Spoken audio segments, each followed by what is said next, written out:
দীর্ঘ প্রতীক্ষার পর দেশে একটি নির্বাচন অনুষ্ঠিত হয়েছে এই মাসের 12 তারিখ। এই নির্বাচনের দুটি দিক ছিল। একটি ছিল জন আকাঙ্ক্ষা পূরণে প্রত্যাশিত সংস্কারের জন্য গণভোট, আর দ্বিতীয়টি ছিল সরকার গঠনের জন্য ভোট। এই নির্বাচন বাহ্যত শান্তিপূর্ণই হয়েছে। কিছু জায়গায় কেন্দ্র দখল, এজেন্ট বের করে দেওয়া, কিছু উচ্ছৃঙ্খল আচরণ, এগুলাকে একদিকে রাখলে বাহ্যত মনে হবে এটি শান্তিপূর্ণই হয়েছে। জনগণ বিপুল উৎসাহ উদ্দীপনায় ভোটও দিয়েছে, কিন্তু ভোট দেওয়ার পরের অধ্যায়টা ছিল অস্পষ্ট। সেখানে বেশ কিছু অনিয়ম হয়েছে, এই ব্যাপারে আমরা কনসার্ন ব্যক্ত করেছি। এগুলাকে আমরা একদিকে রেখে দিচ্ছি। এই সব কিছু রেখেও আমরা জনরায়কে সম্মান করে এই সংসদে যাওয়ার আমরা আল্লাহর উপর ভরসা করে সিদ্ধান্ত নিয়েছি, এবং আমরা সেই সাথে এই অভিপ্রায় ব্যক্ত করেছি যে অতীতের গতানুগতিক ধারায় নয়, বরঞ্চ একটি সুষ্ঠু ধারা রাজনীতিতে ফিরিয়ে আনার জন্যে বাংলাদেশ জামাত ইসলামী এবং আমাদের সঙ্গীয় অপরাপর যে দলের নির্বাচিত সংসদ সদস্যরা আছেন, তারা আমরা গঠনমূলক দায়িত্বশীল বিরোধী দল হিসাবে আমাদের দায়িত্ব পালন করব ইনশাআল্লাহ। প্রত্যেকটি ন্যায়সঙ্গত ব্যাপারে আমাদের সহযোগিতা সমর্থন থাকবে, কিন্তু দেশ এবং জাতির কোনো ক্ষতি হলে অবশ্যই আমরা প্রতিবাদ করব। কোরআনের মূলনীতির ভিত্তিতেই আমাদের এই অবস্থান স্পষ্ট।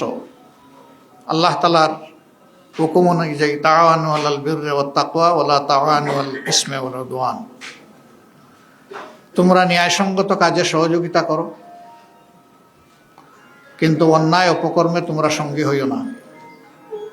অর্থাৎ তোমরা এটা থেকে দূরে সরে থাকো, প্রতিবাদ জানাও। তো এই মূলনীতির ভিত্তিতে এই সংসদে আমাদের কার্যক্রম ইনশাআল্লাহ পরিচালিত হবে। আমরা সরকারি দল না বিরোধী দল, এটা আমাদের কাছে বড় বিবেচ্য বিষয় নয়, বরঞ্চ একজন নির্বাচিত সংসদ সদস্য কতটুকু দায়িত্বশীলতার সাথে তারা জাতির সেবায় আত্মনিয়োগ করলেন, মানুষের অধিকার, হারিয়ে যাওয়া অধিকার ফিরিয়ে আনার জন্য লড়াই করলেন, এবং যে অধিকার আছে তাকে সংরক্ষণ করার জন্য তারা তাদের চেষ্টা প্রচেষ্টা অব্যাহত রাখলেন। এর পাশাপাশি প্রাতিষ্ঠানিক সকল স্ট্রাকচারই প্রায় ধ্বংস হয়ে গিয়েছে। এগুলাকে ফিরিয়ে আনতে হলে অবশ্যই দায়িত্ব বেশি সরকারি দলের, তাদেরকেই মূল ভূমিকা রাখতে হবে।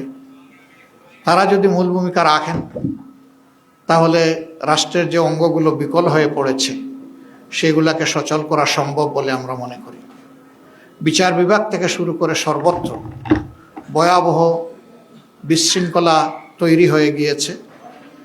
এই জায়গাগুলোকে অবশ্যই পরিচ্ছন্ন করতে হবে। আমরা দায়িত্বশীল বিরোধী দল হিসাবে আমরা জনগণের সাথেই থাকবো ইনশাআল্লাহ। জনস্বার্থ সংরক্ষণ, দেশের স্বার্থ সংরক্ষণ হবে আমাদের মূল দায়িত্ব। এদিকে আমরা সজাগ দৃষ্টি রেখেই জাতির পাশে থেকে আমরা দায়িত্ব পালন করব। সংসদে একটি কার্যকর এবং গঠনমূলক বিরোধী দল হিসাবে দুনিয়ার সভ্য দেশগুলা যেভাবে দায়িত্ব পালন করে, আমরা সেই কালচারটা, সেই সংস্কৃতিটা সংসদে আমরা দেখতে চাই। সংসদের দুইটা অঙ্গ, একটা সরকারি দল আর একটা থাকবে বিরোধী দল, এটাই স্বাভাবিক। বিরোধী দল যেন তার ন্যায্য অধিকার, সংসদে কথা বলার অধিকার পায়, সেটা আমরা আশা করব। নূতন সরকারের দায়িত্ব যারাই নেবেন, দায়িত্ব নেওয়ার পরে আমরা আমাদের দিক থেকে নৈতিক দায়িত্ব পালন করব ইনশাআল্লাহ। আমরা তাদেরকে আশ্বস্ত করব, দেশ এবং জাতির স্বার্থে আপনাদের পাশে আছি, আমরা হাতে হাত রেখে কাজ করব। স্বার্থ বিঘ্নিত হলে আমরা আমাদের দায়িত্ব পালন করব। এই পাহারাদারির মধ্য দিয়ে একটা জাতিকে আমরা কাঙ্ক্ষিত গণতন্ত্রের রাস্তায় উঠাতে পারবো বলে আমরা আশাবাদী।